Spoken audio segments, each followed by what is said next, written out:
Perhaps since childhood, you've heard this sentence more times than necessary. Don't be so sensitive. After hearing it over and over, you started to believe it. You believed that you were too much, too emotional, too intense, too fragile in a world that seems to admire toughness. You cry at a touching commercial. You feel drained after a crowded gathering. Your heart sinks just because someone changes their tone of voice. And then you wonder, is there something wrong with me? But here's what no one told you in school. About 20% of the population has a trait called sensory processing sensitivity. It's not a disorder. It's not weakness. It's simply a nervous system wired at a higher resolution than others. If most of the world is watching life in 720p, you're experiencing it in 8K. You don't just hear noise, you hear the rhythm beneath it.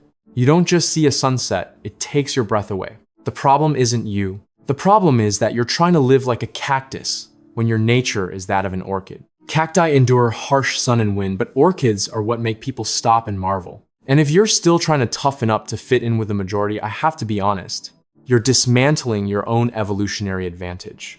In the next part, I'll show you how to build a greenhouse for your brain so you won't just survive, but truly thrive. But before we continue, make sure to follow now. If you miss this, you might spend your whole life in an environment that was never meant for you. There's a hard truth I want you to face right now.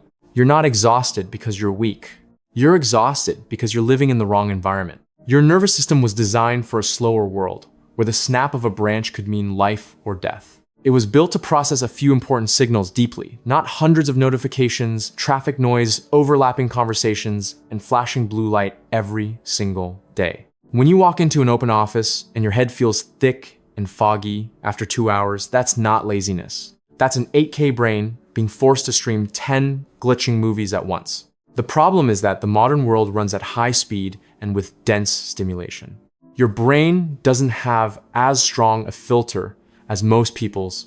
You don't just hear the air conditioner, you hear the faint hum behind it. You don't just read the news, you absorb the fear woven into every sentence. And when you pick up your phone, those bright red notification badges aren't just colors. To your nervous system, they're tiny flashing warning signs. Then you blame yourself for feeling drained after scrolling for only 10 minutes. Honestly, if you still think you just have lower tolerance than others, you might be gaslighting yourself. This is where we need to talk about an important concept, a sensory diet.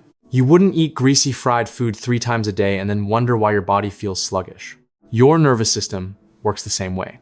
It consumes sound, light, smells, other people's emotions, and digital data. If you don't intentionally manage the input, it will overfeed.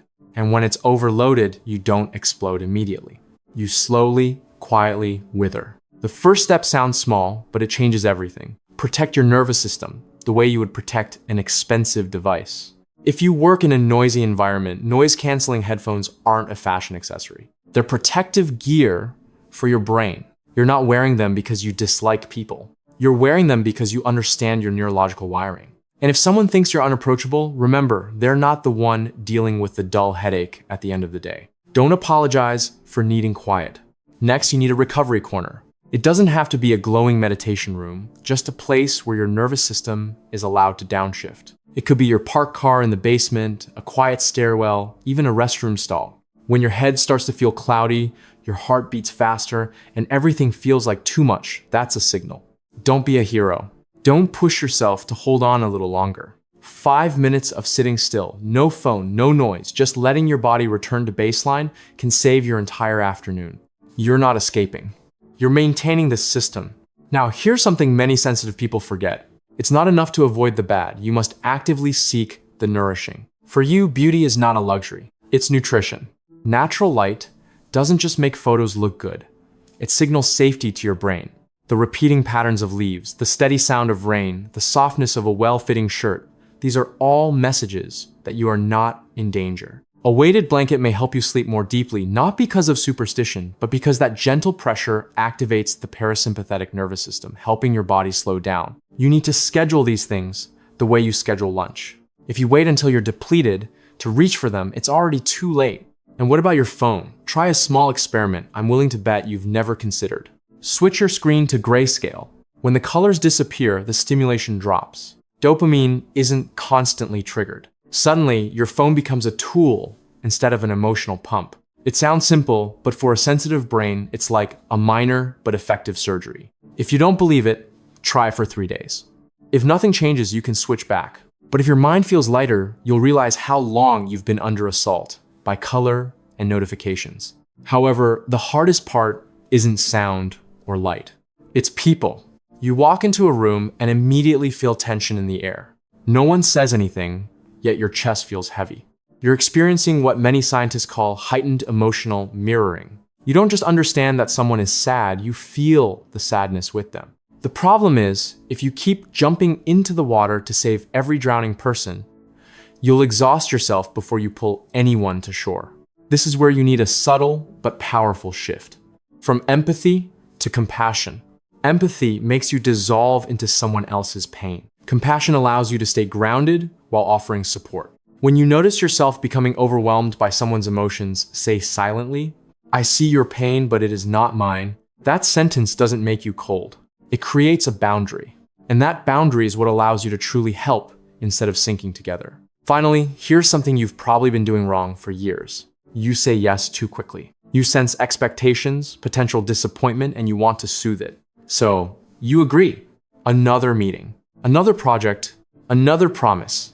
Then at night, you lie there wondering why you're so tired. Starting today, adopt a default response. Let me check my energy and get back to you. It sounds polite, but in reality, it's a shield. It gives your rational brain a few hours to catch up with your emotions. In that pause, ask yourself honestly, will this nourish me or drain me?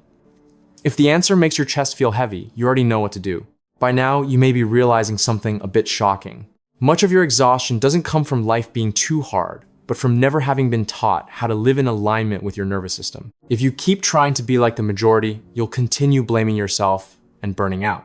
But if you dare to redesign your environment, you'll see your energy return in a way that feels almost magical. Don't just listen and move on. As soon as you finish reading, choose one concrete action. Buy noise-canceling headphones, find a recovery corner, switch your phone to grayscale, or send a message that says, "Let me check my energy first." Do it today. If you delay, you're choosing to keep living in a world that isn't optimized for you. And in the final part, I'll tell you an even bigger truth. Once you build your greenhouse, you won't just feel better. You'll outperform in ways the dandelions will never understand. You may have spent your whole life believing you're too sensitive, too fragile, too hard to handle. But what no one told you is this. That sensitivity may actually be a real biological advantage. About 20% of people have a nervous system that processes information more deeply than others.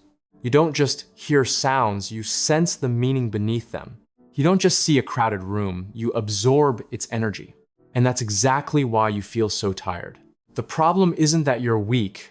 The problem is that you're living in an environment that wasn't designed for you. The modern world is loud, fast, and overstimulating. If you don't intentionally protect your nervous system, you'll constantly feel drained. But when you learn to remove what erodes, you nourish your senses with what feels safe and set clear emotional boundaries, you'll discover something very different. You were never inadequate. You just needed the right environment. If you see yourself in this story, make sure to follow now. And starting today, make one small change to protect your own energy.